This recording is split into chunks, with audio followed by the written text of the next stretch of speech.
নমস্কার, নিউজ ওয়াচের পর্দায় আবারও স্বাগত। এবার বিবস্ত্র করে তল্লাশি, ডিজিটাল অ্যারেস্টের শিকার মুম্বাইয়ের এক তরুণী, তার থেকে লক্ষ লক্ষ টাকাটা হাতিয়ে নেওয়ার অভিযোগ উঠল এবং দীর্ঘক্ষণ ধরে তাকে ডিজিটাল অ্যারেস্ট করে রাখা হয়েছিল বলে অভিযোগ এবং তারপরে তার থেকে লক্ষাধিক টাকা হাতিয়ে নেওয়া হয়।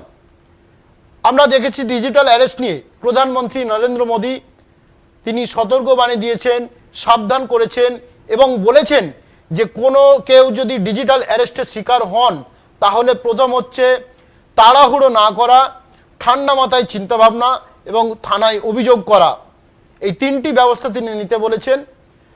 যারা ডিজিটাল অ্যারেস্ট করেন তারা তাড়াহুড়ো করার জন্য বলেন, কিন্তু সেটাকে আগে নেগেটিভলি নিতে হবে, অর্থাৎ ঠান্ডা মাথায় সেটাকে নিতে হবে, তাড়াহুড়ো করবেন না। আর তারপরে হচ্ছে আপনার ঠান্ডা মাথায় সেটাকে বিচার বিশ্লেষণ করা এবং তারপরে সেটাকে থানায় অভিযোগ করা। কারণ ডিজিটাল অ্যারেস্টে বা কোনো রকম কোনো ডিজিটাল অ্যারেস্টের ক্ষেত্রে কোনো রকম কোনো আইনি কোনো শাস্তির নিধান নেই। সেহেতু এই ডিজিটাল অ্যারেস্টে এই রকম একটি প্রতারণা জাল বিছিয়ে রয়েছে শুধু দেশে নয়, বিভিন্ন প্রান্তে দেশের। সেই জন্যে প্রধানমন্ত্রী নরেন্দ্র মোদী তিনি আগেই সতর্ক করেছিলেন এবং তারপরেও এই ডিজিটাল অ্যারেস্টের শিকার হলেন মুম্বাইয়ের এক তরুণী। ডিজিটাল অ্যারেস্ট নিয়ে মাথা ব্যথার শেষ নেই দেশবাসীর। প্রতিদিন দেশের বিভিন্ন প্রান্ত থেকে সাইবার প্রতারণার ফাঁদে পড়ছে অনেকেই। এবার মুম্বাইয়ের এক যুবতী ডিজিটাল গ্রেপ্তারির ফাঁদে পড়ে 1,78,000 টাকা খুইয়েছেন বলে অভিযোগ। তবে শুধু টাকা নিয়েই ক্ষান্ত হয়নি প্রতারক, অভিযোগ ভিডিও কলে তাকে পোশাক খুলতেও বাধ্য করা হয়। ঠিক কি হয়েছিল ওই যুবতীর সাথে? যুবতী পুলিশকে জানিয়েছে গত 19শে নভেম্বর রাতে তিনি একটি ফোন পান।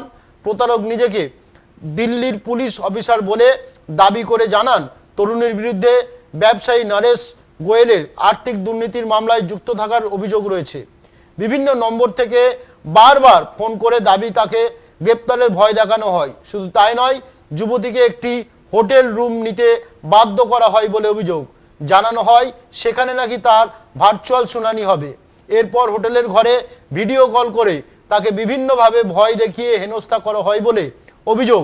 অভিযোগকারী তরুণী মুম্বাইয়ের এক বেসরকারি ফার্মাসি কোম্পানিতে কর্মরত।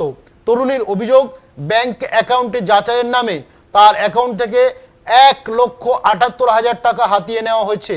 পাশাপাশি শরীর শনাক্ত করতে চেয়ে তার বিবস্ত্র করতেও বাধ্য করা হয় বলে অভিযোগ।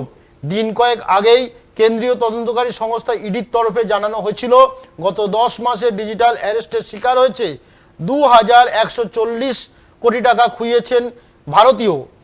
থাইল্যান্ড, হংকং, লাওসের মতো একাধিক দেশ থেকে ভারতের মাটিতে চলছে এই নক্কার প্রতারণার চক্র। জানা গেছে আন্ধেরি থানায় পুলিশ অভিযুক্তর খোঁজে পেতে ইতিমধ্যে তল্লাশি শুরু করেছে। অভিযোগের ভিত্তিতে ইতিমধ্যে ভারতীয় ন্যায় সংহিতার নানা ধারায় অজ্ঞাত পরিচয় ব্যক্তির বিরুদ্ধে মামলা রুজু করা হয়েছে। তবে সে বিষয়ে বসেই পুরো বিষয়টি করছিল বলে জানিয়েছে পুলিশ। ডিজিটাল গ্রেপ্তারি বা ডিজিটাল অ্যারেস্ট নিয়ে বারবার সতর্ক করেছে কেন্দ্র। পাশাপাশি মন কি বাত অনুষ্ঠানে সাইবার প্রতারণার হাত থেকে বাঁচতে দেশবাসীকে সচেতন করেছেন স্বয়ং প্রধানমন্ত্রী নরেন্দ্র মোদী। সাইবার ফাঁদ এড়াতে হলে সচেতনতাই একমাত্র পথ। মনে রাখা দরকার, পুলিশ, ইডি, সিবিআই, ট্রাই বা কোনো সরকারি সংস্থায় ফোন করে কাউকে বলে না যে নম্বর বন্ধ করে দেওয়া হবে বা কোনো রকম কোনো আইনি ব্যবস্থা নেওয়া হবে। এমনকি ব্যাংক থেকেও এভাবে ফোন আসে না। বারবার বলার পরেও, বারবার সতর্ক করার পরেও কেন ডিজিটাল অ্যারেস্টের শিকার হচ্ছেন অনেকে, এই নিয়ে উঠছে প্রশ্ন।